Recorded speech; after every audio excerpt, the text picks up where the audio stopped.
बाबा से बोले, बाबा मैंने बहुत सुन रखा है मथुरा के विषय में, मैं थोड़ा घूमकर आना चाहता हूँ।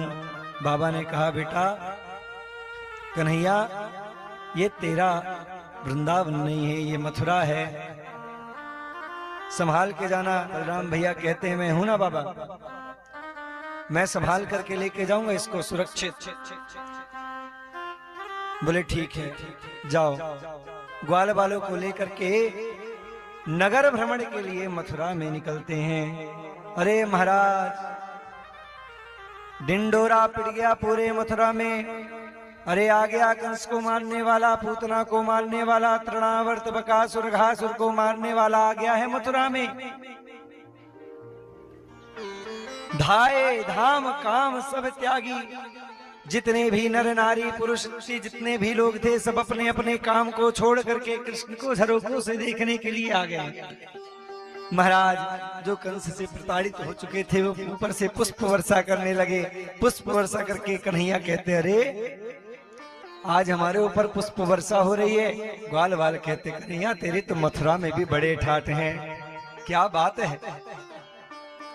कन्हैया कहता है, तो ये पतो ना है, जहां मेरे मामा रहते हैं, यहां मेरे मामा रहते हैं। बोले अच्छा, तूने तो आज तक बताया नहीं। बोले मुझे भी नहीं पता था, मुझे भी अभी पता चला। बोले अच्छा, तब तो मामा तेरे जब मिलेंगे तो बोलेंगे कि अरे ब्रजवासी इतने ग्वाल वाला हैं, ये सब गैया चलाने वाले, हम तो वही कपड़ा पहन के आ गए, पूरे कपड़ा हमारे गंदे रखे हैं, क्या किया जाए। अरे बोले मामा क्या किसी चीज की कमी नहीं है, चलो धोबी घाट देखते हैं, कहीं ना कहीं कोई ना कोई व्यवस्था मामा जी करके रखे होंगे। धोबी घाट पहुंचे, धोबी घाट में जाकर के देखा तो नित्य नए नवीन नूतन वस्त्र धुल रहे थे। कौन धुल रहा था? कंस का धोबी। धोबी के पास गए, बोले अरे मामा।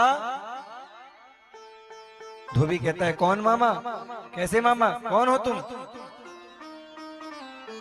कन्हैया कहते हैं, अरे मामा के गांव के जितने भी लोग हुए सब मामा, इसलिए तुम मेरे भी मामा। बोले अच्छा, तू ही है जिसको कलकंस द्वंद्व युद्ध में वीर गति में भेजना चाहता है, जिसको तू ही है काला काला मुरली वाला। बोले मामा ने तो बड़ा अच्छा परिचय देकर रखा है मथुरा में। बोले बताओ क्या काम है? बोले कुछ नहीं मामा जी, थोड़े हमारे मित्र मंडली है, इनको थोड़े वस्त्र की आवश्यकता है, आप नए नए न्यूतन वस्त्र दे देते तो बड़ी कृपा होती। धोबी कहता है, अरे ये राजकोष के वस्त्र हैं, तुम जैसे गवारिया ये वस्त्र पहनेंगे? तुम लोग वस्त्र पहनने के योग्य हो? अरे महाराज, ग्वाल बाल कहते हैं, अरे कन्हैया ये तेरा मामा तो बड़ा टेढ़ा बोल रहा है, जाको पता नहीं, थोड़ा दिखा पूतना वाले हाथ।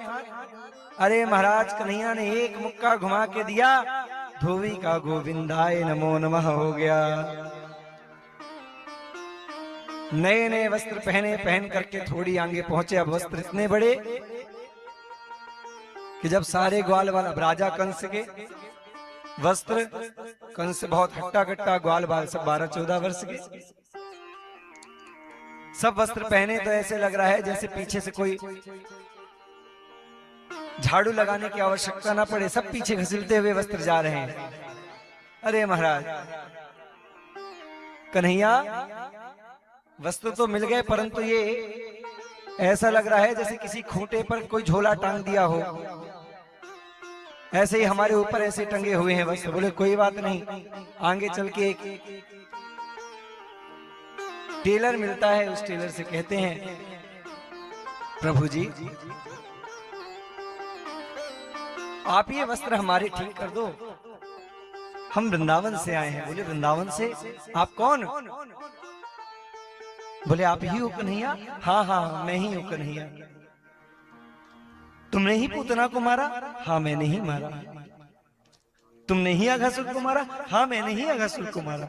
बोले हाँ, लाओ लाओ कपड़े में सुधार देता हूं। सारे वस्त्र उतरवाए, पुनः से सुधार दिए। अब सारे ग्वाल बाल सब राजा के जैसे प्रतीत होने लगे। कन्हैया ने खूब सारा आशीर्वाद दिया। बोले वरदान मांगो। कन्हैया से बोले तुम आपकी भक्ति प्रेम भक्ति हमेशा मिलती रहे। कन्हैया ने वरदान दिया कि जाओ आज से तुम्हारी दिन दुगनी रात चौगुनी तरक्की हो। और आज महाराज ऐसी परिस्थिति है कि जितने कपड़ा नहीं आता उतने की सिलाई लग जाती है। दिन दुगनी रात चौगुनी उनकी तरक्की होती है। कपड़ा सस्ता है, सिलाई महंगी है।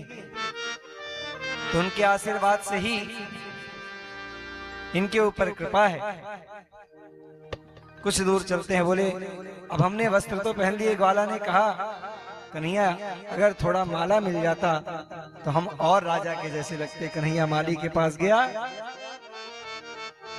कन्हैया माली के पास गए और वहां से माली से पुष्प लिए। पुष्प को अपने ऊपर धारण कर लिया। समस्त ग्वाल वालों को धारण करवा दिया। थोड़ा आगे गए तो एक बड़ी अच्छी सुगंध आ रही थी। मलयागिरी चंदन की सुगंध आ रही थी। सामने देखते तो एक कुब्जा औरत हाथ में चंदन लेकर के जा रही थी। इतनी सुंदर सुगंध की पूरा मथुरा मंडल महक रहा था। दास्थम्यहं सुंदर कंस सम्मता त्रिविक्रमा त्रिविक्रानामानुलेप कर्मणि मद्भावितं भोजपतेरतिप्रियं विना युवां कोऽन्त्यमतर्दर्शति।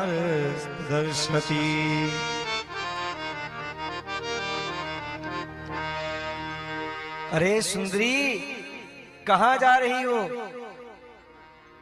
कुब्जा ने पीछे मुड़ करके देखा। रे आज तक तो मुझे कुब्जा के नाम से जाना जाता था, आज मुझे सुंदरी के नाम से कौन पुकार रहा है? पीछे मुड़ करके देखा तो मेरा सांवला सांवला बांसुरी वाला खड़ा है। देख करके बड़ी प्रसन्न हुई। अरे सुंदरी तुम्हारे हाथ में क्या है? इतना क्या सुगंध दे रहा है? पूरा ब्रजमंडल महक रहा है, मथुरा मंडल महक रहा है। बोले ये चंदन है, इसको रोज मैं घिस करके लेके जाती हूँ राजा कंस के लिए। एक ग्वाला कहता है कन्हैया जब तक ब्रजवासियन के माथे पर थापक थैया चंदन न लगे तब तक आनंद नहीं आता, इसलिए चंदन लगाना तो अति आवश्यक है। कुब्जा से कहते हैं अरे सुंदरी मेरे सखाओं की इच्छा है कि इनको सबको चंदन लगा दो। सुंदरी ने मना किया, कहा कि चंदन ये कंस का है, मैं आपको नहीं लगा सकती। लेकिन तुमने इतने प्यार से मुझे पुकारा कि अब चाहे मेरे प्राण भी चले जाएं, मुझे कोई गम नहीं। तुम्हारा मुखमंडल इतना सुंदर है कि तुम्हारे मुखमंडल को देख करके मुझे सारे दुख भूल जा रहे हैं। कन्हैया समस्त ग्वाल वालों के साथ चंदन का लेप लगवा रहे हैं। चंदन का लेप लगवाएं। लेप लगवा करके खड़े ही हुए थे। बलराम भैया कहते हैं कन्हैया इसने इतना सुंदर लेप लगाया हुआ है, इसको कुछ देना। बोले कन्हैया बिल्कुल बिल्कुल निश्चित रूप से इसको देना बनता है। कन्हैया बोले सब लोग दूर खड़े हो जाओ, मैं इसको कुछ देना चाहता हूं। अरे महाराज कुब्जा के बगल में जाकर के कन्हैया खड़े हो गए। अंगुष्ठ से अंगुष्ठ को स्पर्श किया, कंधे से कंधे को स्पर्श किया, कमर में हाथ डाला, एक दूसरा हाथ कमर कंधे में रखा। और जैसे ही ये दृश्य ग्वाल वालों ने देखा, अरे महाराज बलराम भैया कहते हैं कन्हैया तेरी जोड़ी बड़ी गजब की लग रही है। तू भी 3 जगह से टेढ़ा, कुब्जा भी 3 जगह से टेढ़ी, और टेढ़ा टेढ़ा टेढ़ा और टेढ़ी की बन गई गजब जोड़ी।